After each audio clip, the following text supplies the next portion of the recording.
Now we've painted in some shadows. Let's talk about how to paint in other things. So you could use painting in digital illustration in your surreal scenes as well.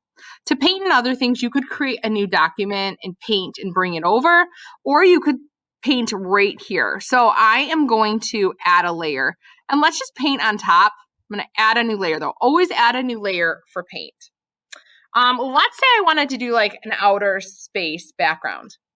I can go to my paintbrush. I want to check the opacity, and I could fill in this. Now it's on its own layer, so everything else is going to be protected. There's a couple of things. There's this paintbrush, and down here, there's a paint bucket tool. It's underneath the gradient tool. So I'm going to go to the paint bucket tool. The paint bucket tool will fill in the entire area. So if I click, oops, let me try that again. I meant to choose a blue. It will fill in the whole background with blue. Okay, my other stuff's still here and it's still protected because I'm painting on a different layer. Now, the cool thing about this is if I do this on top, you could take a color even, and you can use these blending modes. And the blending modes will blend that color with your image. That added a very icy, cool tone. You can play with these and kind of see the effect. You can choose one, and then you can tone it down with the opacity. So you can paint in a whole layer that way. I am going to turn it back to normal so I can start to paint. Now, I like to use lots of layers when I paint so I can use these blending modes and some of the other tools. So I'm going to press a new layer, and I'm going to take my paintbrush, and I'm going to make it kind of harder. And you could go in then, you have swatches over here that you could open up your folders and see all the different colors, but you can make your own colors too by double clicking here or going to the color guide and double clicking there. So sometimes I just like to go in here and quickly come up with colors.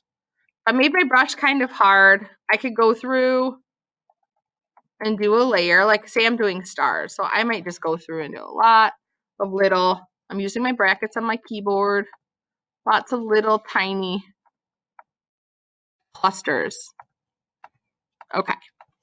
I'm going to add another layer, and maybe I'll use my brush a lot larger and a lot softer and start blending things. So this is when it's really fun. You start to get into some illustration. Like I could make this on a different layer. If it's too dark, I can drag down the opacity. I could, if I wanted to, I can bring the stars above the purple so they stand out more. I could select the star layer, copy it, paste it. So I did Control A, Control C, Control V, and look at it, put it in a different spot. Oops. I want to make sure I'm on the right layer. This is when it gets kind of tricky, this layer thing. Sometimes I turn off the auto select layer so I can move things a lot easier. You could Control T this. You could copy it a few times actually on a couple different layers and change the sizes and things like that to make more stars. Sometimes I like to blur one of my star layers. So watch, if I go to filter, blur, Gaussian blur. So same as the thing we learned before. It's too much blur right now. You could kind of make it look like just glowing effects, like depth in the atmosphere, like so. So you could just build up these layers in really interesting ways, add lots of colors and things like that to create and turn into your surreal scene. Now you do have a brush panel where you can choose multiple brushes.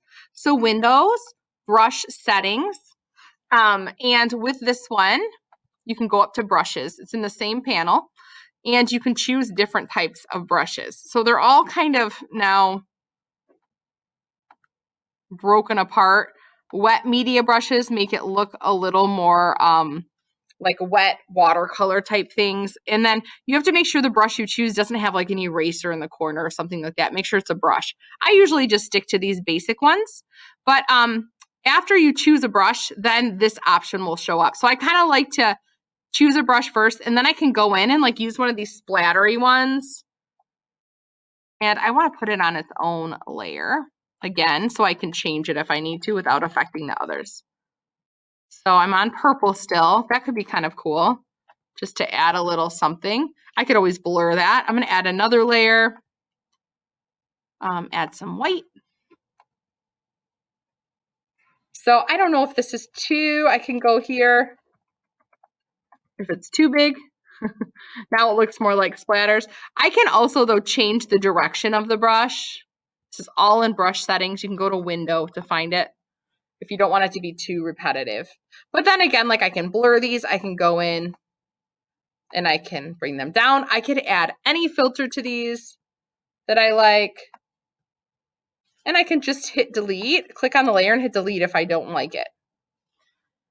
So you can try and just, paint as best you can, like something like a moon or something you could do on its own layer and just use a harder brush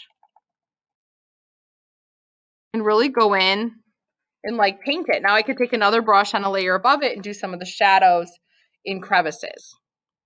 The last thing that I really, really like to do is I'll add in some gradients. So let me add a new layer. It's still painting, but you could go and use a really fuzzy brush to do a gradient. Like watch, if I take this really fuzzy brush and I choose that, it's very soft, make it bigger than my moon. And as long as it's on a new layer, I could give it like a glow. So that's always nice. There is a gradient tool on top of the paint bucket tool here that does the same thing. You can click on it and you can click what type of gradient you want. And you could do that as well and do like you click and pull to do that. But it's harder to control. So I just like to use a bigger brush to kind of create and softly paint a gradient. So I just took a soft brush and on its own layer, put it on top. You could also play with how it blends here. I could take a purple or let's say a blue gradient, say a really soft brush and put it over top and get a really cool effect. And I could play with, oh, look at, there's a dissolve kind of speckly one. Anything, remember, you can turn it down here or make it disappear off parts of it by adding a layer mask. So it gives you a lot of options for sure.